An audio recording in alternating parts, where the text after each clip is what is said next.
Victoria Hayes stood in her small apartment, holding the cream-colored invitation in trembling hands. The elegant script announced the engagement party of Nathan Pierce and Rochelle Montgomery. And somehow, impossibly, Victoria's name appeared on the guest list. 6 months had passed since Nathan had broken their engagement 3 weeks before their wedding, claiming he needed space to find himself. 2 months later, he was engaged to Rochelle, daughter of his law firm's senior partner. Victoria had spent those months rebuilding her life piece by piece. She poured her heart into her bookstore, Chapter and Verse, which sat nestled on a quiet street corner downtown. The smell of old books and fresh coffee became her therapy. Her customers became her family. She had started to believe she was healing, that the wound Nathan left was finally closing. Then this invitation arrived, reopening everything. Her best friend Jamie had begged her not to go. "He wants to parade his new life in front of you," Jamie had said, eyes blazing with protective anger. "Don't give him the satisfaction." But Victoria had made her decision. She would go. She would hold her head high. She would prove to herself, if no one else, that Nathan Pierce no longer had power over her heart. Entering the Lion's Den, the Grand Bellamy Hotel stood like a palace of glass and steel against the evening sky. Victoria stepped out of her taxi, smoothing down the sapphire blue dress she had chosen with care. It was simple, but elegant, the kind of dress that whispered confidence rather than shouting for attention. She had pulled her chestnut hair into a soft updo, letting a few tendrils frame her face. Small pearl earrings, a gift from her late grandmother, completed the look. As she entered the ballroom, the magnitude of the evening hit her like a physical force. Crystal chandeliers scattered light across hundreds of guests dressed in their finest. A jazz quartet played softly in the corner. Waiters moved through the crowd with trays of champagne and delicate appetizers.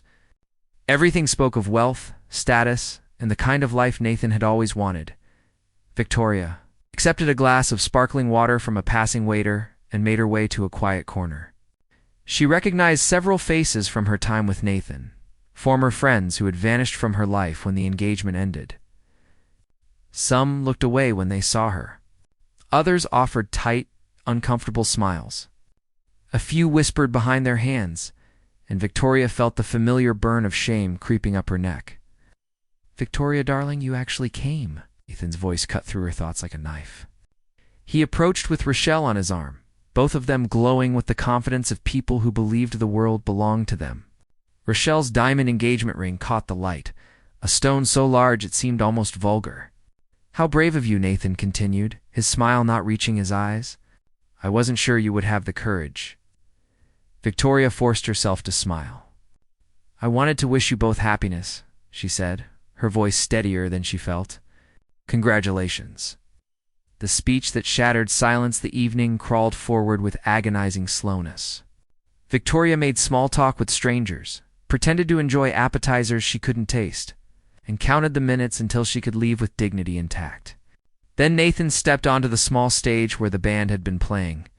He tapped a fork against his champagne glass, and the room fell silent. "Thank you all for celebrating with us tonight," Nathan began, his voice carrying the practiced charm of a successful lawyer. "I want to take a moment to talk about growth, about knowing when to make difficult choices, and about finding the courage to pursue the life you truly deserve." Victoria's stomach dropped. Something in his tone, in the way his eyes scanned the crowd until they found her. "Told her what was coming?" "Some of you know I was engaged before," Nathan continued, and the room seemed to lean forward with interest. "I almost made a terrible mistake. I almost married someone who, while sweet in her simple way, could never have fit into this world." He gestured around the elegant ballroom. She owned a little bookstore, bless her heart. She thought love and good intentions were enough to bridge the gap between her small dreams and the ambitions I held for my future. Laughter rippled through the crowd. Victoria felt her face flush hot. Her hands gripped her water glass so tightly she feared it might shatter. "I learned that sometimes the kindest thing you can do is let someone go before they embarrass themselves further," Nathan said, his tone dripping with false sympathy. "Some people are meant for quiet, ordinary lives. They should stick to what they know. Thank goodness I realized this before it was too late. Thank goodness I found Rochelle, someone who actually belongs in my world." The room erupted in polite applause. Rochelle beamed up at Nathan, kissing his cheek as cameras flashed. Victoria stood frozen, her vision blurring with unshed tears. She wanted to run, to disappear, to wake up and discover this was just a nightmare. But her legs would not move. Around her, guests returned to their conversations.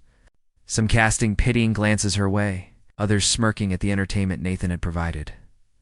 A stranger's intervention through the haze of humiliation. Victoria became aware of a presence beside her. She turned to find a tall man with warm brown eyes and dark hair studying her with an expression that mixed anger and compassion in equal measure. He wore a perfectly tailored charcoal suit, but there was something unpretentious about him, something genuine that set him apart from the other guests. "That was cruel," he said quietly, his voice deep and steady, and completely undeserved. Victoria blinked, surprised by the directness of his statement. "You don't know me," she managed to say. "You don't know what happened between us." "I know enough," he replied. "I know that no one deserves to be humiliated like that, regardless of what happened in the past. I know that a man who needs to tear someone down in public to build himself up is not a man worth respecting." Before Victoria could respond, the man did something that would change the trajectory of her entire evening and possibly her entire life. He turned to face the crowd, many of whom were still watching her with curiosity or amusement. Then he looked back at Victoria with a question in his eyes, a silent request for permission. She did not know what he was asking, but something in his gaze made her nod. The man took her hand gently, his touch warm and steady. Then, in front of everyone who had just witnessed her humiliation, in front of Nathan and Rochelle and all the people who had laughed at his cruel words, the stranger leaned in and kissed her softly on the lips. The ballroom erupted into shocked gasps and frantic whispers. Somewhere, someone dropped a glass, but Victoria heard none of it. In that moment, with this stranger's gentle kiss offering her dignity when everyone else had stripped it away, she felt something shift inside her. The shame began to crack, making room for something else. Something that felt surprisingly like hope.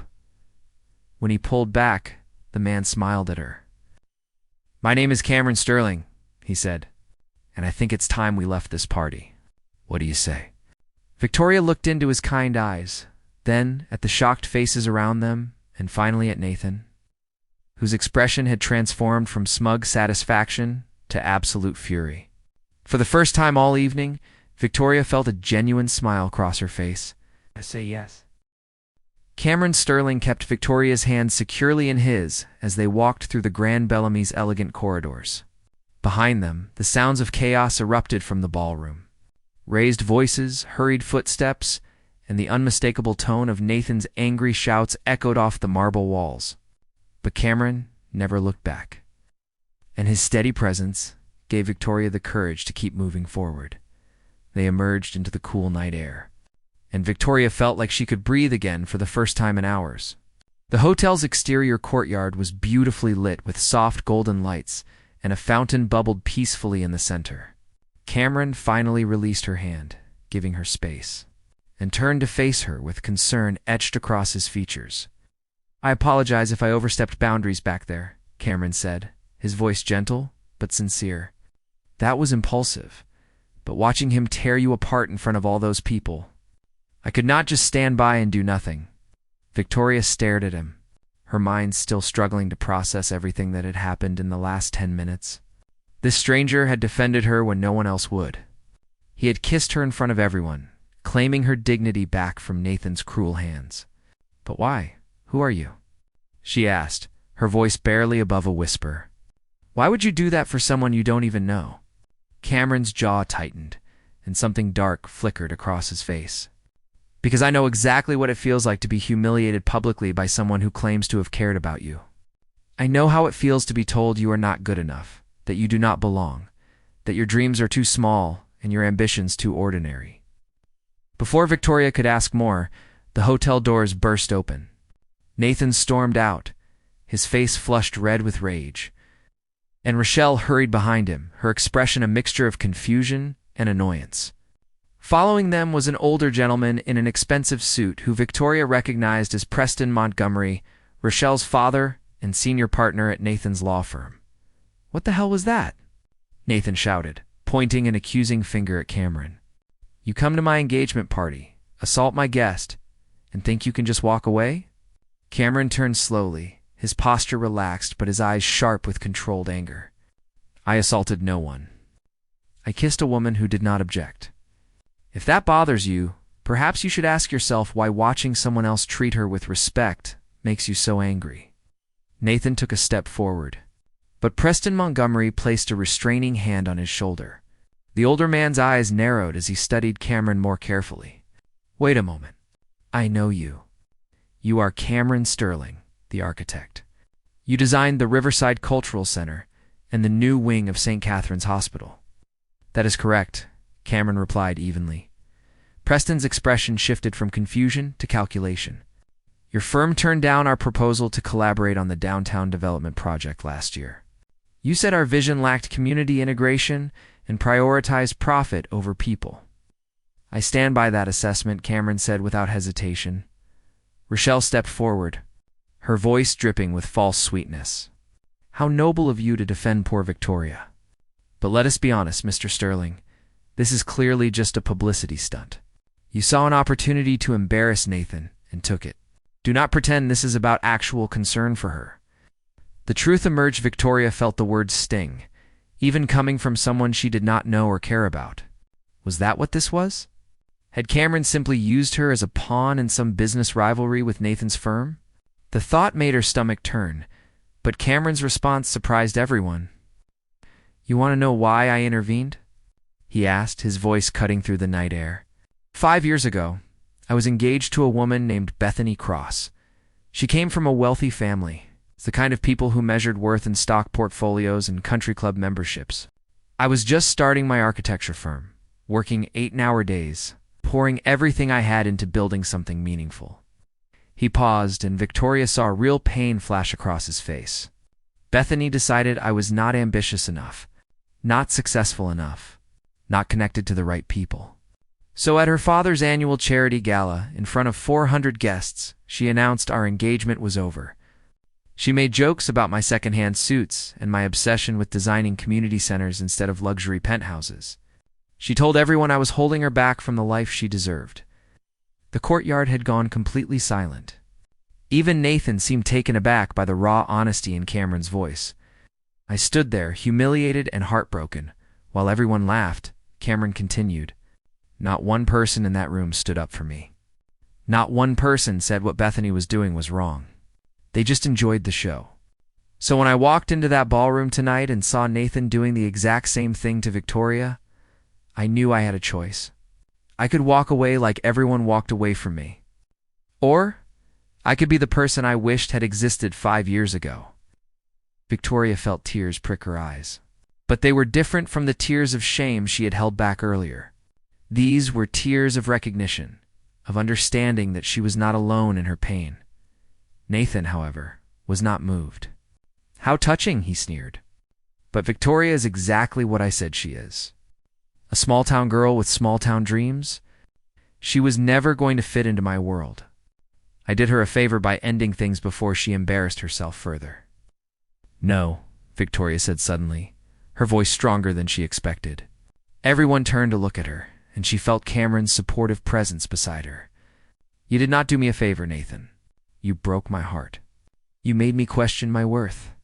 You made me feel like loving books and wanting to create a space where people could find stories to escape into was somehow shameful. Her voice grew steadier with each word. But you know what? My bookstore might not be a high-powered law firm, but it matters. Last month, a teenage girl told me that the books I recommended helped her through her parents' divorce. An elderly man comes in every Tuesday because after his wife died. My store is the only place where he does not feel completely alone. A young boy discovered his love of reading in my children's section, and his mother cried thanking me because he had struggled in school. Victoria took a step toward Nathan, her fear dissolving into righteous anger. You measure worth in money and status and connections, but I measure it in lives touched, in comfort provided, in joy created. And by that measure, Nathan, my quiet. Ordinary life has more value than your entire career spent defending corporations that harm people for profit. The revelation Preston Montgomery's expression had shifted during Victoria's speech. He pulled out his phone, typed something quickly, and then his face went pale. "Nathan," he said quietly, "we need to talk. Now." "Not now, Preston," Nathan snapped. "I am handling this." "Nathan," Preston repeated, his voice harder. "Inside, immediately." Something in Preston's tone made Nathan pause. He glanced at his future father-in-law, and whatever he saw in Preston's expression made the color drain from his face. "What is this about?" Preston held up his phone. "I just received an email from James Thornton. You remember James, don't you? Your supposed star witness in the Hartfield case?" Nathan's confident demeanor cracked slightly. "What about him?" he confessed. "He admitted you coached him to lie in his deposition. The entire case, the one that was supposed to make you partner, is built on fabricated testimony." "Ah!" Preston's voice was ice cold. "The Bar Association has been notified. There's going to be an investigation." The silence that followed was deafening. Rochelle's hand flew to her mouth. Nathan stood frozen, his face cycling through emotions from shock to panic to desperate calculation. "That is ridiculous," Nathan finally said, but his voice lacked conviction. "James is obviously lying to save himself. There are emails, Nathan? He kept every single message you sent him. Every instruction on what to say, how to phrase things, which details to emphasize." Preston stepped closer to Nathan, his expression one of complete disgust. "You have destroyed my firm's reputation. You have made us liable for sanctions, possibly disbarment.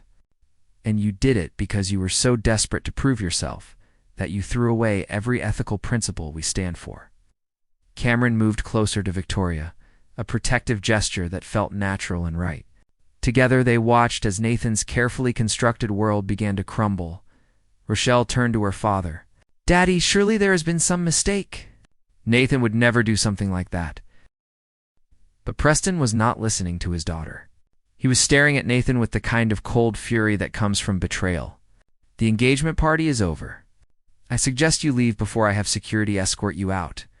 We will deal with the legal ramifications tomorrow, but as of this moment, you are no longer employed by Montgomery and Associates." Nathan's face went from pale to flushed as rage took over. "You cannot do this to me. I have worked too hard. I have sacrificed too much." "You sacrificed your integrity," Preston said flatly, "and possibly your entire legal career. Now leave." As hotel security appeared to escort Nathan away, he turned one last time to Victoria. The cruelty had drained from his face, replaced by something that might have been desperation. "Victoria, you have to understand. I did what I had to do. I was building something important." Victoria looked at the man she had once planned to marry. The man who had just hours ago publicly humiliated her and felt nothing but pity. "Goodbye, Nathan," she said quietly. "I hope someday you figure out what actually matters in life." After Nathan was escorted away and the remaining party guests had scattered like startled birds, Cameron turned to Victoria with gentle concern. "Are you all right?" he asked. That was quite an evening. Victoria let out a breath she had not realized she was holding. "I am not sure what I am," she admitted. "Relieved? Vindicated? Still slightly in shock?" Cameron smiled, and Victoria noticed how the expression transformed his entire face, softening the serious angles and making his eyes crinkle at the corners. All perfectly reasonable responses. "Listen, I know we have just met under rather unusual circumstances, but would you like to get some coffee? Somewhere quiet away from all this?" Victoria hesitated for only a moment before nodding. "I would like that very much." They walked 3 blocks to a small cafe that stayed open late, the kind of place with mismatched furniture, local art on the walls, and the rich aroma of fresh ground coffee beans. Cameron held the door open for her, and they settled into a corner booth with steaming mugs of coffee and a plate of chocolate. Chip cookies the barista insisted they try. For several minutes, they simply sat in comfortable silence, letting the events of the evening settle. Victoria wrapped her hands around her warm mug and studied Cameron's face. He had defended her when he had no reason to. He had shared his own painful story to help her feel less alone, but she still knew almost nothing about him. "Tell me about your architecture firm," she said finally. Preston mentioned some impressive projects. Cameron's expression brightened. "Sterling and Chen Architecture. My partner Thomas Chen and I started it 6 years ago. We focus primarily on community projects, spaces that serve real needs rather than just showcasing wealth. Libraries, community centers, affordable housing developments, that sort of thing." "That does not sound very profitable," Victoria observed. But there was no judgment in her voice, only curiosity. "It is not," Cameron admitted with a rueful smile. "At least not compared to what we could make designing luxury condos and corporate headquarters. But it is fulfilling in ways money cannot measure. Last year, we designed a youth center in an underserved neighborhood. 3 months after it opened, crime in the area dropped by 30% because kids finally had somewhere safe to go after school." Victoria felt warmth spread through her chest. "That is exactly how I feel about my bookstore. People think it is quaint or old-fashioned, but they do not see the impact. They do not know about the reading groups that have formed, or the aspiring writers who meet there every Thursday, or the way books can change someone's entire perspective on life." "Tell me about it," Cameron said, leaning forward with genuine interest. "Chapter and verse, right? How did you start it?" Stories shared, Victoria found herself opening up in a way she had not with anyone since the breakup. She told Cameron about inheriting a small sum from her grandmother and using it as a down payment on the tiny storefront. She described the months of renovation, painting the walls herself in warm cream tones and installing the oak bookshelves with help from her father. She talked about the joy of selecting that first inventory, of arranging books by both genre and mood, of creating reading nooks with comfortable chairs and good lighting. "Nathan hated it," she said quietly. "He thought I was wasting my education. I have a degree in literature from State University, and he kept saying I could be doing something important with it instead of playing shopkeeper." "What Nathan did not understand," Cameron said firmly, "is that creating spaces where people can discover stories, learn new things, and feel welcome is incredibly important work. Not everything valuable shows up on a profit and loss statement." Victoria felt seen in a way she had not felt in years. Nathan had always made her feel like she needed to apologize for her dreams, to diminish her accomplishments, to want more than what she had built. But Cameron looked at her bookstore the way she looked at it, as something meaningful and worth celebrating.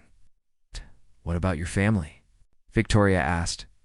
"Are they supportive of your work?" A shadow crossed Cameron's face. "My parents passed away when I was in college. Car accident during my junior year. They were both teachers, actually. My mother taught elementary school and my father taught high school English. They never had much money, but they loved what they did. I think that is where I got my sense that work should mean something beyond just making money." "I am so sorry," Victoria said, reaching across the table to touch his hand. "That must have been incredibly difficult." Cameron's hand turned over to gently hold hers. "It was, but it also taught me what matters. Bethany's family never understood why I would not just design whatever paid the most. They thought my dedication to community projects was naive. But my parents taught me that the measure of a life well lived is not in what you accumulate, but in what you contribute." They talked for hours, the conversation flowing easily from topic to topic. Cameron told her about a sustainable housing project he was working on. Victoria shared her plans to expand her bookstore's children's section and start a literacy program for struggling readers. They discovered a shared love of old movies, a mutual appreciation for hiking, and a similar philosophy about the importance of community. The morning after, when Victoria finally glanced at her phone, she was shocked to discover it was past 2 in the morning. The cafe staff was beginning to clean up, giving them polite but pointed looks. Cameron insisted on walking her to her car, which was still parked near the hotel. As they walked through the quiet streets, Victoria felt a peace she had not experienced in months. The evening had started with humiliation, but had transformed into something unexpected and wonderful. She glanced at Cameron, at the way the streetlights caught in his dark hair, at the gentle smile that seemed to be a permanent fixture on his face now. "Thank you," she said as they reached her car. Not just for what you did at the party, but for tonight. For listening and sharing and making me feel like my life choices are not something to be ashamed of. Cameron's expression grew serious. Victoria, I meant what I said earlier. You deserve better than how Nathan treated you. You deserve someone who celebrates what you have built, who admires your passion, who sees your bookstore as the accomplishment it truly is. Victoria's heart beat faster. Is that someone you? She asked, surprised by her own boldness. Cameron smiled. I would very much like the chance to find out. If you are willing to take a risk on a man who intervened in your life in the most dramatic way possible. Victoria laughed, a genuine sound of joy that felt foreign after months of sadness. I think I can handle a little drama, especially when it comes with chocolate chip cookies and deep conversations about architecture and literature. In that case, Cameron said. Pulling out his phone, may I have your number? I would like to take you to dinner. Somewhere with better lighting and less emotional baggage than tonight. Victoria entered her number into his phone, and as she did, she felt the final pieces of Nathan's hold on her heart crumble away. She had spent 6 months thinking she needed to heal before she could move forward. But maybe healing did not mean being alone. Maybe it meant being brave enough to let someone good into your life when they appeared. New beginnings 3 days later. Victoria stood in her bookstore, rearranging a display of romantic novels, when the bell above the door chimed. She looked up to find Cameron entering with a bouquet of sunflowers and a shy smile. I hope I am not interrupting, he said. But I was in the neighborhood and thought these might brighten up your shop. Victoria accepted the flowers, her smile matching his. They are perfect. Sunflowers are my favorite. I know, Cameron said. You mentioned it during our conversation. The other night, when you were talking about the Vincent van Gogh prints you want to hang in your reading nook, the fact that he had remembered such a small detail made Victoria's heart swell. Over the next few weeks, Cameron became a regular presence in her life. He came to the bookstore during his lunch breaks, always buying a new book and settling into one of her reading chairs to enjoy a chapter or two before returning to work. He invited her to see the community center his firm was designing, walking her through the blueprints and explaining his vision with passion that matched her own, enthusiasm for literature there. First official date was at a small Italian restaurant where they shared pasta and continued their never-ending conversation about dreams and values and the things that truly mattered. Their second date was a hiking trip where Cameron proved surprisingly knowledgeable about local flora, and Victoria made him laugh with her dramatic readings of poetry at scenic overlooks by the time autumn arrived. Painting the city in shades of amber and gold, Victoria realized she had fallen in love. Not the desperate, uncertain love she had felt with Nathan. Always wondering if she was good enough.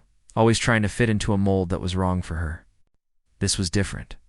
This was a love built on mutual respect, shared values, and the simple joy of being together one evening.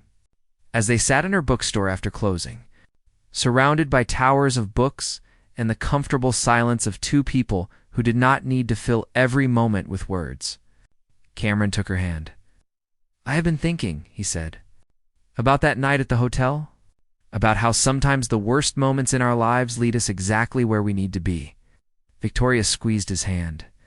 I used to hate Nathan for what he did to me, but now I am almost grateful. If he had not humiliated me that night, I would never have met you. I would never have discovered what real love feels like.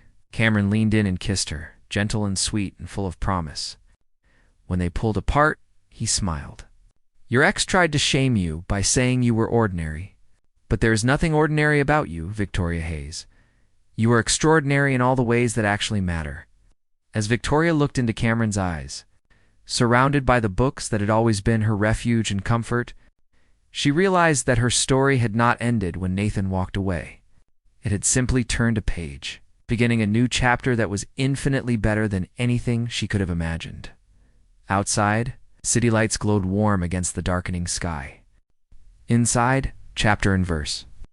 Two people who had each known heartbreak and humiliation had found something neither had been looking for, but both desperately needed. They had found home in each other, and that, Victoria thought as Cameron pulled her close, was the best kind of story there was.